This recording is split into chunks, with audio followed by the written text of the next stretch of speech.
Baik Pak, ini kita masuk ke segmen yang terakhir. Ini kan Bapak sering sekali diasosiasikan sebagai fotografer di segmen sensual fotografi nih Pak. Mhm. Nah itu awalnya gimana? Apakah memang Bapak awalnya memang passionnya di situ kah? Atau mungkin ada karya tertentu yang membuat orang mengidentikan Bapak di segmen itu gitu pada akhirnya? Pertama saya harus bilang ya, Hmm. bahwa kita melakukan segala sesuatu itu harus jujur. Iya. Karena kejujuran itu yang akan membuat jangka panjang, Yes. long lasting ya. Masalah mengenai model lah, sensual lah misalnya ya. Memang dari sejak saya mau jadi fotografer, saya lebih spesifik lagi. Gue pengen motret model, hanya model aja, dan hanya perempuan, nggak mau laki. Oke. Jadi saya belajar ke sana. Fokusnya ke sana. Iya, Oke. karena yang saya bilang tadi, saya terinspirasi dengan lukisannya Basuki Abdullah itu kan bagus. Perempuan bisa cantik, bener. Dan di situ saya selalu berpikir bahwa kalau saya motret perempuan harus cantik. Itu pertama. Dan kedua, saya harus terus belajar bagaimana saya apresiasi terhadap perempuan. Selain saya mengagumi ya, harus kagum. Dan kebetulan aja gue laki. Kalau gue perempuan, nah celaka kan. Jadi aneh kan. Makanya pada saat dulu saya nggak pernah motret laki. Banyak yang motret laki, ogah gue. Nah, di situ akhirnya saya bilang gimana caranya saya belajar fotografi bukan hanya sekedar teknik saja. Karena dulu yang saya tadi sebutkan mengenai Rembrandt itu menarik segala macam. Saya belajar lebih khusus lagi bagaimana mempelajari sosok perempuan itu seperti apa sih. Dan memang disitulah sebetulnya pertama saya harus kagum sama perempuan dulu. Karena ibu saya perempuan, ibu saya ngelahirin semua. Karena buat saya perempuan itu segalanya lah. Karena ibu saya perempuan yang ngelahirin saya, yang sampai ngejadiin saya sekarang. Nah, dari dasar itulah saya coba dari kekaguman perempuan, saya pengen melajari perempuan itu seperti apa sih. Karena kan buat saya ciptaan Tuhan cuma dua yang menarik dan misteri dan indah. Satu adalah alam, yang kedua perempuan. Alam itu kan misteri. Tiba-tiba seperti apa? Kita bisa lihat alam indah. Perempuan juga seperti itu. Agak sulit memahami perempuan loh, karena dia perasaannya di dalam nggak kayak laki. Laki gerak dikit ketahuan lah. Perempuan sulit. Makanya bapak saya pernah bilang, kalau kamu mau jadi laki-laki yang benar, artinya sosok laki-laki yang dipertanggungjawabkan di dalam kehidupan kamu, kamu coba mempelajari perempuan itu seperti apa. Walaupun belum tentu tepat, tapi paling nggak secara garis besar kamu tahu. Dan itulah saya pelajari. Saya sampai belajar apa? Mengenai bukunya Soekarno yang Sarinah itu bagus sekali kan. Bung Karno itu kan betul-betul dia kagum sama perempuan. Kita nggak usah lihatlah misalnya Bung Karno dulu punya istri. Ya kalau bisa ya silakan, itu mah urusan ini beda. Tapi pemahaman terhadap begitu respect dan kagumnya dia dengan perempuan, terhadap ibunya dia luar biasa. Ya. Dan itu memang udah konkret ya. Apalagi sebagai sosok laki ya. Dan disitulah sebetulnya saya banyak belajar bagaimana caranya memahami perempuan. Jadi pada saat saya bekerja, saya coba dengan keilmuan yang saya pelajari secara otodidak, learning by doing, saya terus mempelajari itu bagaimana caranya saya melihat sosok perempuan yang menarik. Dari angle, dari bahasa tubuhnya, dari matanya. Saya harus berkomunikasi seperti apa. Poin itu justru yang menarik buat saya. Jadi setelah sekian puluh tahun, ya saya sudah paham lah bagaimana saya menganangin perempuan. Bukan berarti pada saat seterusnya Saya tidak bisa motret laki ya, Iya. sebagai profesional kan Malah bisa akhirnya jadi saja. terasosiasikan ke situ kan, Pak. Iya, Karena banyak tapi teman-teman yang juga mungkin salah menangkap nih kan. tapi ya nggak apa-apa buat Iya. saya, nggak apa-apa. Iya. Karena buat saya apapun komentar orang yang dapat saya ya nggak usah Iya. didengerin biasa. Yang penting saya punya track. Mhm. Itu pun dari puluhan tahun yang lalu saya sudah dengar. Tapi saya selalu berpikir kalau kamu jalanin hidup, kamu harus punya track yang menurut kamu benar Benar, secara batin loh. Setuju. Ya, kamu jalanin terus.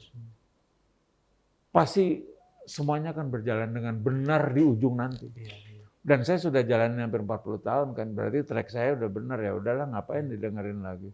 Tapi ini Pak, sensual fotografi ini kan mungkin juga tidak mudah ya Pak. Ya. Itu bangun chemistry-nya gimana ya? Karena kan pasti ada tantangan tersendiri kan.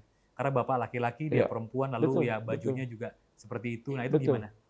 Gini, ada orang yang bilang, lu kalau motret perempuan kalau bisa nafsunya dihilangin. Salah, saya bilang. Nafsu itu harus kita manage. Karena nafsu itu kan gift. Yes. Tuhan memberikan manusia nafsu. Ya binatang juga punya Iya. nafsu, tapi kan kita punya Kita akal. punya akal budi. Iya. Bagaimana memanage nafsu kita itu menjadi bagus. Ya kalau enggak dokter kandungan masa Iya, iya. ya kan seperti Nggak itu mungkin kan. lah, Nggak mungkin. Pada saat kita menjalankan profesi kita, tanggung jawab profesi harus kita jalankan. Kalau sesudahnya itu antara manusia-manusia ya nggak ada masalah lah, Ya, itu urusan masing-masing. persis lah. Tapi dari titik itulah kita bisa menjalankan segala sesuatu dengan nyaman. Persoalannya kan gini, segala sesuatu masalah di dalam kita jalanin hidup, jangan lupa energi loh. Kita ngobrol. Ya. Ya. Kalau kita betul-betul menggunakan feeling kita segala, kita tahu ini orang nggak bener nih, cara ngomongnya kayak Iya, apa. iya. Atau misalnya kita lagi ngajak ngomong orang itu udah mulai bosan, kita tahu kan. Iya. Ada feeling lah ya Pak. Persis. Dan kita juga harus belajar ke sana. Saya ngomongnya udah kebanyakan belum sih? Kalau udah kebanyakan gue harus berhenti. Oke. Nah, menyadari itu penting untuk kita belajar. Karena kalau enggak, ya kita kayak radio rusak aja terus ngobrol. Itu yang menarik. Jadi kembali ke masalah sensual. Buat saya sensual itu gift. Seorang perempuan dibilang sensual, itu gift loh. Iya. Nggak semua seperti itu soalnya Pak. Persis. Kita bicara sex appeal ya. Secara tanpa disadarin. Misalnya ya, adanya salon salon kecantikan segala macam supaya membuat sensual kan. Padahal sensual itu lahir atau dapat secara natural.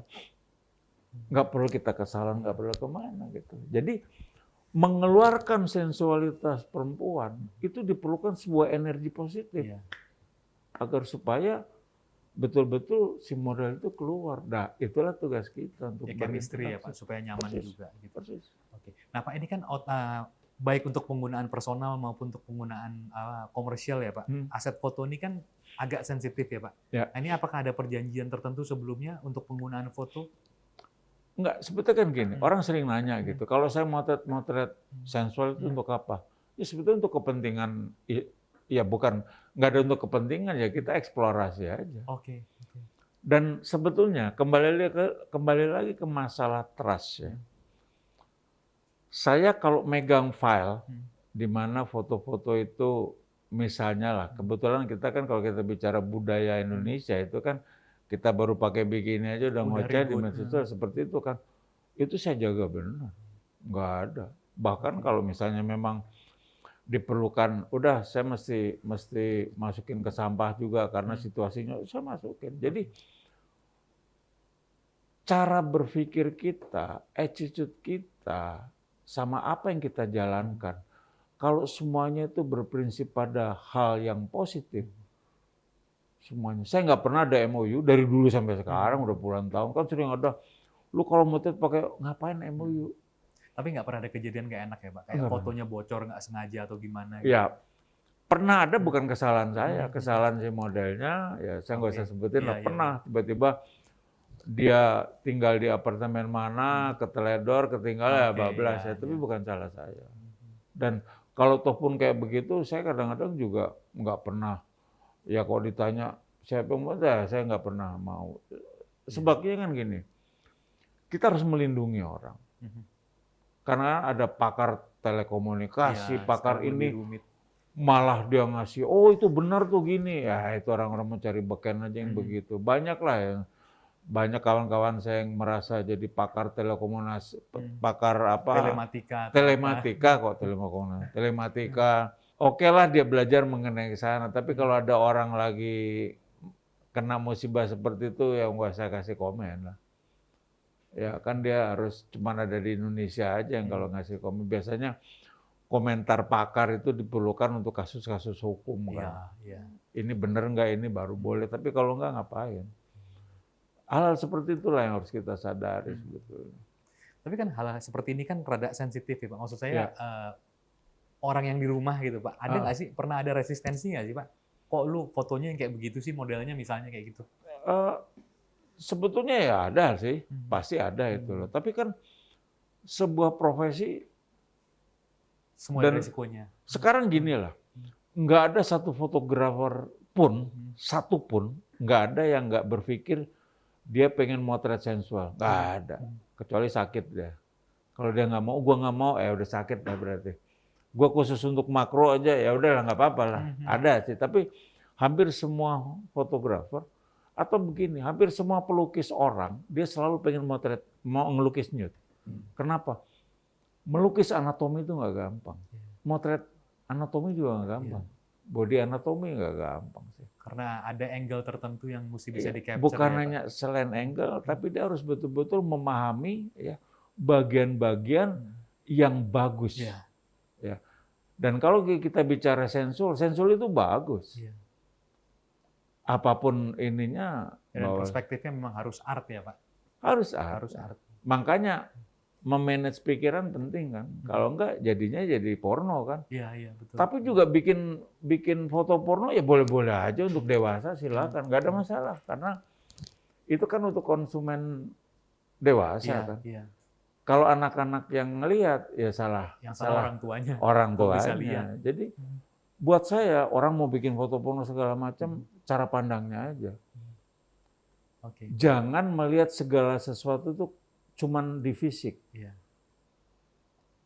Ada contoh ya, saya pernah kasih lihat dulu sama para anggota mengenai, karena mau ada undang-undang pornografi kan. Saya kasih 3 foto, ada foto saya, ada foto yang memang untuk orang dewasa, ada foto kedokteran. Yang foto untuk dewasa itu majalah kayak Penthouse segala macam. Tiga-tiganya buka baju kan, telanjang kan. Tapi kalau orang bilang semuanya porno karena telanjang kan. Tapi kalau dia bisa mencerna dengan mata dia yang bersih, oh ini foto art, ini untuk foto kedokteran, ini foto untuk dewasa, ya nggak apa-apa sih. Karena sejak zaman batu juga seperti itu udah ada. Itulah belajar kedewasaan. Iya betul, karena juga pasti kan angle-nya berbeda, fokusnya kemananya berbeda. Makanya bagaimana kita belajar melihat segala sesuatu bukan hanya secara fisik, tapi kita harus belajar dari sini, jadi tahu gitu. Kalau udah kayak begitu, kita ngelihat orang aja ini orang bener atau enggak pasti tahu kan. Tapi sekarang kan orang udah nggak bener ngomongnya manis, tetap aja orang percaya. Ya tapi fenomena sekarang mau diapain gitu. Ya orang sekarang percaya orang, Mbak. Persis. Oke, Pak. Ini mungkin terakhir. Ini kan untuk sobat Halo Foto, Pak. Jadi kan untuk yang ingin terjun ke dunia fotografi, genre fotografi itu kan banyak sekali. Sebaiknya bagaimana? Apakah mereka pelajari dulu semuanya, lalu putuskan fokusnya kemana kemudian, atau langsung fokus ke situ aja yang dia mau? Saya agak berbeda pendapatnya. Sebetulnya genre itu nggak ada menurut saya. Ini era sekarang aja. Sebetulnya kenapa ada genre? Sebetulnya perkembangan dari dunia fotografi ini secara global, seperti halnya sekarang, kalau kita ngelihat pengembangan daerah lah, otonomi, genre itu kayak otonomi. Dari kabupaten 1 minta 5, dari ini 5. Jadi kan gitu. Human interest aja dipecah 2, yang satu street, yang satu human interest. Landscape, ada landscape, simple landscape. Karena memang orang pengen muncul secara personal. Nah, sebetulnya fotografi itu cuma satu. Ya.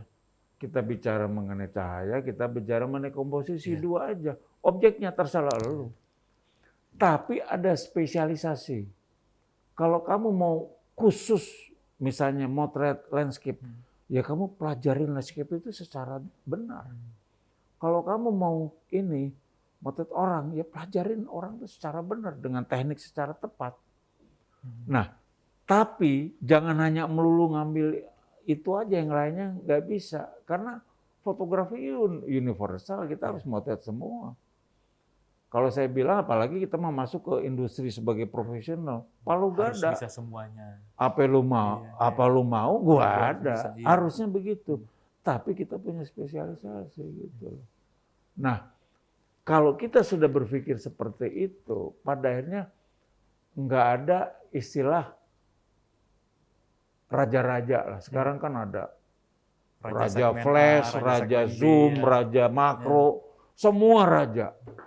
Iya kan, pengen jadi raja-raja, ngapain gitu. Inilah perkembangan fenomena sekarang, tapi sengaja ya lucu-lucu ya, untuk lucu-lucuan aja. Segmentasi supaya ada leader di masing-masing. Betul, tapi jangan kita ngikutin ke sana kalau bisa. Tapi kan sekarang gini loh, ngajarin yang benar lebih susah daripada yang ngajarin nggak benar. Karena yang benar nggak menarik Pak kadang-kadang. Persis. Itu dia. Jadi saya mendengar, oh ini namanya raja ini, raja karcis, raja apa, raja flash, raja. Aneh kan? Padahal fotografi itu satu, udah pelajarin. Makanya kalau kita betul-betul mau menonjol, katakanlah kita mau menonjol, pelajari secara khusus bidang yang menurut kamu harus kuasai secara dari hulu sampai hilir. Saya misalnya, saya belajar mengenai model dari hulu sampai hilir. Kalau motret perempuan mah udahlah, saya boleh ngadu sama siapa karena saya belajar mengenai anatominya, mengenai segala macam. Gestur semua ya Pak, satu paket. Persis. Tapi saya nggak pernah mendeklar saya, gua raja model, enggak juga, ntar disangka. Salah lagi. Enggak lah, itu loh. Seperti itu. Baik, terima kasih Pak Darwis.